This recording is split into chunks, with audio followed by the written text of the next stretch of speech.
if you're trying to use SMC, ICT concepts, it's not working, like liquidity sweeps. Here's what I'm doing, what I learned from Big Gains Club that's helped me. Ways to get much better entries instead of just kind of entries that seem random, or you enter and it immediately stops you out, which used to happen all the time to me. And I'm not gonna just pick and choose random examples like most people do, freaking hindsight analysis.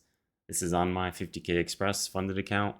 You can see shorts I took right here. So let me go to the high time frame. Liquidity sweeps oftentimes don't work because they're not at a key level or an area that's important. So on the high time frame, this is the hourly. You can see you swept this high here just a little bit. And what I noticed is that we also have a freaking 1 hour fair value gap. It's also a 4 hour fair value gap, I believe. Yes, this big 4 hour fair value gap, which is two on top of each other. So that's one way to improve your liquidity sweeps, is using a high time frame fair value gap. And it's kind of a tongue twister. High time frame fair value gap. And the next thing you can do is use the golden pocket. Golden pocket is like extremely easy to use. If you've never used it, just hear me out before you freaking say, oh, it's just an indicator or it's Fibonacci. That doesn't work. Trust me, I thought the same thing, okay? But I saw Big Gains Club, how he uses it, and it's freaking super accurate if you combine it with other things. So you just draw the Fibonacci from a previous swing to the next swing. So in this case, it's this swing high to this swing low. And the golden pocket is 0.66 to 0.618. That's it.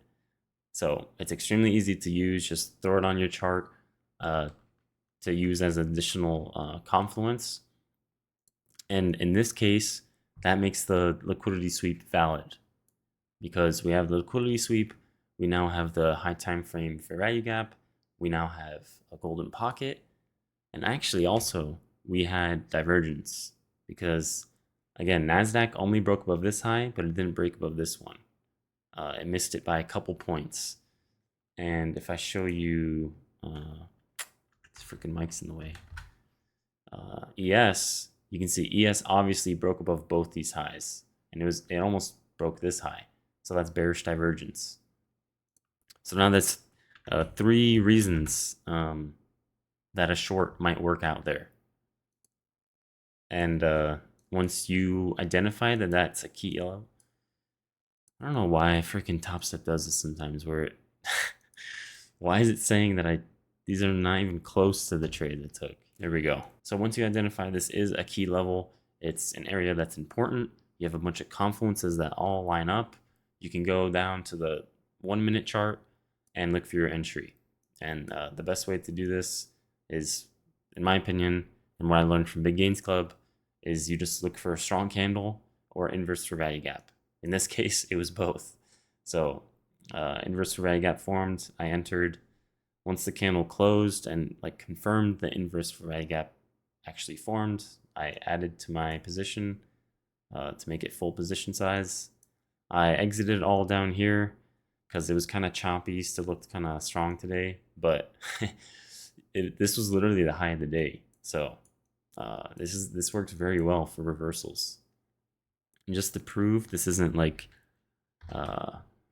one trade that randomly worked out in my favor, I'm going to show you the same exact thing that happened yesterday, except on ES.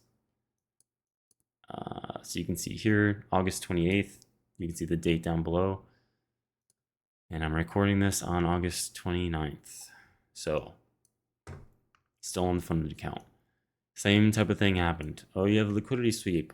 Should automatically go down. Well, you have to combine it with other things. So, in this case, I did the Fibonacci from this swing high to this swing low, extend it out, boom, hit the golden pocket. Okay, so you have that. Now, if I go on the 15-minute, you can see we swept this high and we tapped into this 15-minute fair value gap. So you got your liquidity sweep, golden pocket, 15-minute fair value gap. Now, once again, you can look for the short on the 1 minute. And strong candle, inverse fair value gap. Same thing as the last one. I did actually enter here early, but I exited once the strength didn't confirm, and then re-entered once we had another strong candle. And yeah, added a little bit here, sold, sold, sold. This was a very nice win, like $450, I believe. So if you're struggling with these concepts with liquidity sweeps, just look for more confluences at your liquidity sweeps. Don't just trade a liquidity sweep. Same way as don't just trade a golden pocket, because they're not all gonna work. Combine the things together. The best ones that I found that work for me is a high time frame fair value gap and golden pocket, and if you can, also divergence. Try it out. Don't just freaking take my word for it. I mean, I want to be a trustworthy guy, but if this is your first time watching me, don't just blindly believe in me. Backtest, do some actual work yourself, do some research, paper trade, maybe do some replay trading. Let me know what you find in the comments, and let me know if this helped you out. Thank you for watching.